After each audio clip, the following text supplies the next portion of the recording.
What's good, YouTube? So in today's video, man, we're gonna be talking about three potential players the Lakers could target on the perimeter this offseason, man, whether it's via trade or in free agency. These are three of some of the more underrated players I think they could target to improve this team's defense and athleticism on the perimeter, so that you can kind of hide Luka, Austin Reeves, whatever, if Austin is still here this summer, if he's still on the team this upcoming season, so you can hide him a little bit better on defense. He won't have to be guarding like other great perimeter players the whole entire game like he had to against the Minnesota Timberwolves. So let's go ahead and hop into our first target the Lakers could target this offseason, man. First one, guys, we got first guy, man, we got First guy we got, man, we got D'Anthony Melton. He is going to be a free agent this offseason, man.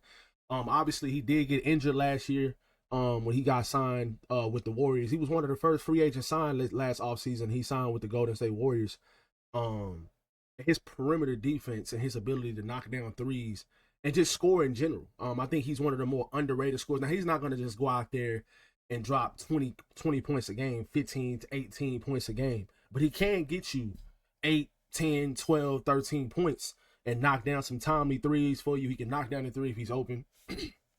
I think this is one of those type of guys, kind of like a Nickeil Alexander-Walker kind of player, that, these last four teams that's left in the NBA playoffs right now, like the Pacers, Timberwolves, Thunder, and Knicks. All of these teams have guys like this. They have guys that can guard on the perimeter and they can knock down threes. You don't have any one-way type players on the court playing for any of these teams left anymore.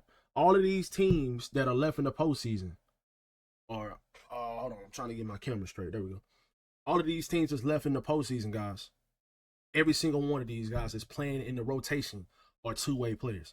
D'Anthony Melton is a two-way player that won't cost you that much on top of that. So last year, obviously, he got injured. I think he only played like 14 games last year. He only played 6 games last year, which is even less than I thought.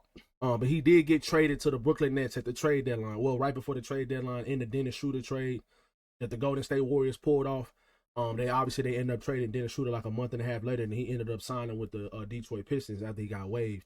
But just in general, guys, like, the reason why I'm pointing this out, now obviously I don't know if D'Anthony Melton is going to be the same as he's been in the NBA the last couple of years. Even last year he didn't play that many games. This guy has been injured throughout his whole entire career pretty much.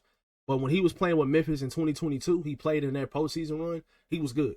When he played with Philly a couple years ago, he had the back injury or whatever. He was good that season, though. I'm just saying, this is a low-risk, high-reward type of signing that the Lakers probably are going to have to go with, because regardless, even if you do sign LeBron James back, well, obviously they're going to sign LeBron James back, whether it's he opts into his deal like it's rumored to be right now, or if he opts out and goes for another 1-and-1 deal, and he takes his whole entire $50 million or whatever max deal or whatever.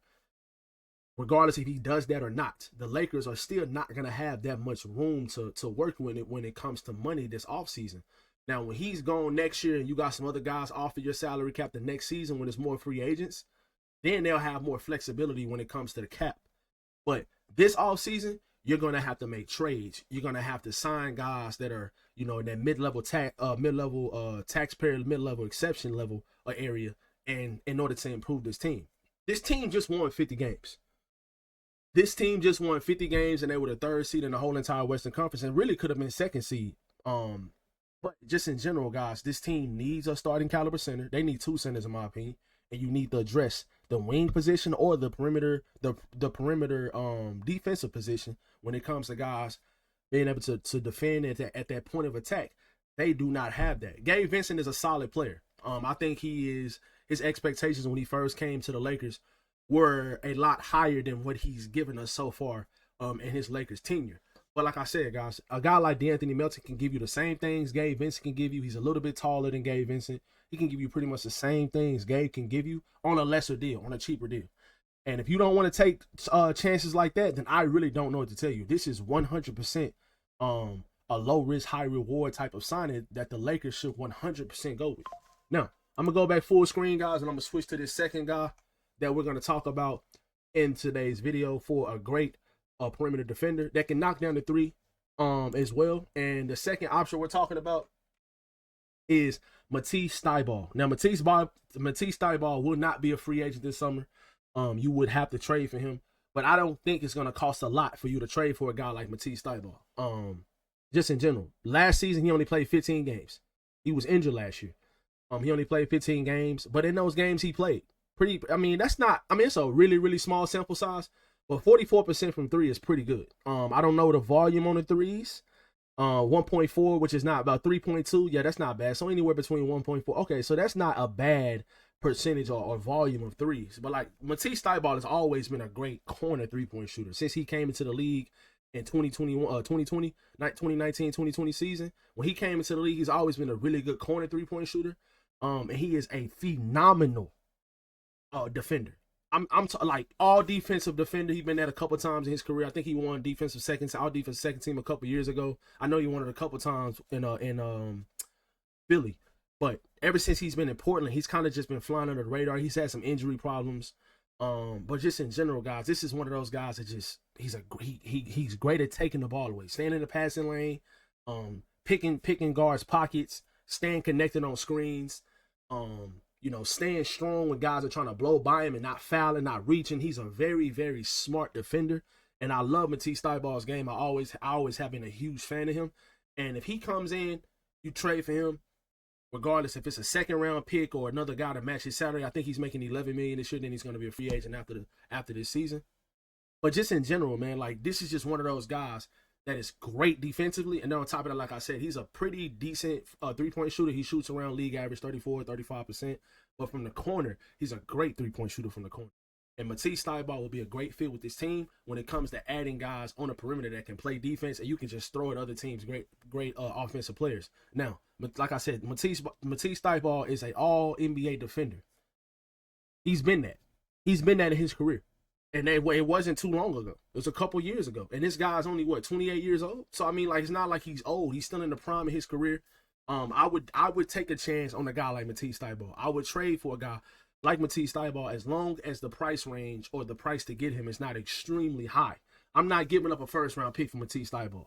I'm not giving up a lot of rotational caliber players for Matisse Thybulle. But if the deal is somewhat doable, kind of like, for example, when Rob Pelinka traded Kendrick Nunn and some second-round picks for Rui Hachimura, I don't know if I'd trade 3 second-round picks for Matisse Thybulle, but I would definitely trade like a second-round pick and another salary just to get Matisse Thybulle or something along those lines, maybe a pick swap or something. But I definitely would do that because I don't think Portland has Matisse Thybulle in their plans to play him a lot or play him at all. He would play on the Lakers. He would have rotational minutes on this Los Angeles Lakers team, and I think he would help this team out. So let's go ahead and switch to the third guy that we have on today's list, man. This guy is going to be a free agent this summer, and I absolutely love his game. We have Keon Ellis of the Sacramento Kings. He is going to be an unrestricted free agent this offseason. And when you look at his stats, which always are not the best when it comes to guys like him, because of he does so much that doesn't show up on the stat sheet. But when you do look at the stats he has put up over his first 3 years in the NBA, he really didn't get that much playing time his rookie season. I think he was a second-round pick. He really didn't get that much out of Alabama, yeah. He really didn't get that much playing time his second year. But he got a little bit of playing time. Obviously, he got a lot more from his rookie season. All you see is improvement. You see the minutes improving. You see the game started improving. You see the games played improving. All of these things, they are just going up every single year. And his production is going up every single year. And the best thing for me is his 3-point percentage. Now, obviously, he shot 50% from the 3-point line, but only played 16 games. 57 games played, shooting 42% from 3 is phenomenal. 80 games played, shooting 43% from 3 is phenomenal. Like, this guy, and then that's not even to speak on the defense that he plays. He averaged almost 2 steals a game. This season. So, Keon Ellis is one of the better 3-and-D role players in the NBA right now. And if you get this guy on a minimum deal, like a prove-it kind of deal, to where like, okay, you come in, like kind of like Malik Monk a couple years ago with the Lakers. He came in, played well with the Lakers, and then he walked, and he went to Sacramento because they can offer him more than the Lakers were able to offer him, way more than the Lakers were able to offer him that next year when he went to Sacramento. But come on over to the Lakers, play your best basketball of your career possibly, and they might even be able to pay him depending on how the situation works out with LeBron and some of the other guys on the team, if they walk or if they go to other teams and you don't have that much salary and you don't have that much salary cap held up by these other players, you can pay Keon Ellis 2 years, 3 years, 18 million, 17 million, 17 and a half, something like that. You know what I'm saying? He can get his money if he's worth it, if he plays well, and he continues to build on his career with a actual role with a guy like JJ Redick as the head coach. And he has this type of production in his career that he's had so far in his career, and he does that with the Lakers. I would love Keon Ellis on a vet minimum deal, on a low deal, like a same thing with D'Anthony Melton. Low risk, high reward. Like, you sign these guys for vet minimum deals, and they play well, and you get rewarded for it, for signing a guy to a low caliber deal. That is a great deal for this team. I think it would be great for this team, for the Lakers, and I think he fits this team very, very, very well. So, like I said, when it comes to the perimeter defense, that's where the Lakers struggled. The second most, in my opinion, other than having a legitimate center, starting caliber center on their team, they need perimeter defense. They need guys that can kind of, hide Luka a little bit. Even though Luka looks amazing right now, we've been like a little bit over a month removed from the season, or maybe even that, if that, and Luka's already lost about 15, 20 pounds. If you guys haven't seen him, look him up. He looks absolutely amazing when it comes to slimming his body down. Probably now he's going to probably add some muscle before the season starts to, work out more. But it looks like he's made a difference with his diet, when it comes to his diet and, just not eating bad foods and stuff like that. You can just tell. You can look at his face. His face is slimmer. His body looks a little bit slimmer, and he looks a lot better. I think he took that Dallas Mavericks disrespect to a whole nother level of motivation for him, and that's great, bro. Like, it's good to see guys of his caliber, that are a top 5 player in the league, still taking what other people are saying about you personal, bro, and going out there and making a difference. Like, that makes a huge difference for a player of his caliber. And I am extremely excited to see Luka play next season, guys. I am extremely excited about it. But these are the 3 players, guys, that I would target this offseason. Just 3 of the more underrated, or kind of like, that's not really going above the radar, kind of flying below the radar kind of players that I think that will significantly help this team, kind of like Malik Monk did a couple years ago. Obviously, that team was really, really bad, but this team the roster we just had without a legitimate center really just won 50 games this year, and we're 3rd in the Western Conference. LeBron is still a top 10 player. Luka's a top 5 player. Austin Reeves is a really good role player, or a rising star, if you want to call him that. But yeah, we'll see what they do, what other moves they do. But obviously, like I said, guys, you have the assets to move guys, to make a difference, to make trades for starting caliber center or another wing player. But there are guys on the free agent market, and there are some guys that I think will be available for trade, like Matisse Thybulle. And there are some other ones that I will cover in future videos. But Matisse Thybulle is one of the more underrated players in the league, and I feel like defensively he just forgotten. You need guys like that on your team that can play that type of level of defense. And I think Matisse Thybulle is one of those type of players. Kind of like what Gary Payton does for the Warriors. He is a horrible offensive player. I think Matisse Thybulle is a little bit better than that. But on top of that, Gary Payton is one of the better on-ball defenders in the whole entire league.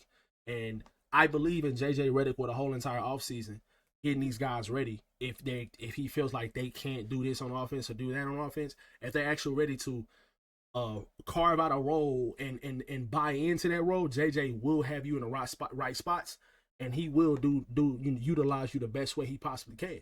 So Matisse Thybulle, Keon Ellis, D'Anthony Melton are 3 of the names I feel like are flying under the radar that the Lakers could target this offseason. Maybe even a couple. But I know one of these guys they should target, and I would love either one of them to be on this team next season. Let me know how you guys feel about this in the comment section below. Which free agent targets would you guys target this offseason to going into next season? Or which ones would you guys trade for? Which players would you guys trade for? Let me know all in the comment section below, and I'll catch you guys in the next one. Peace.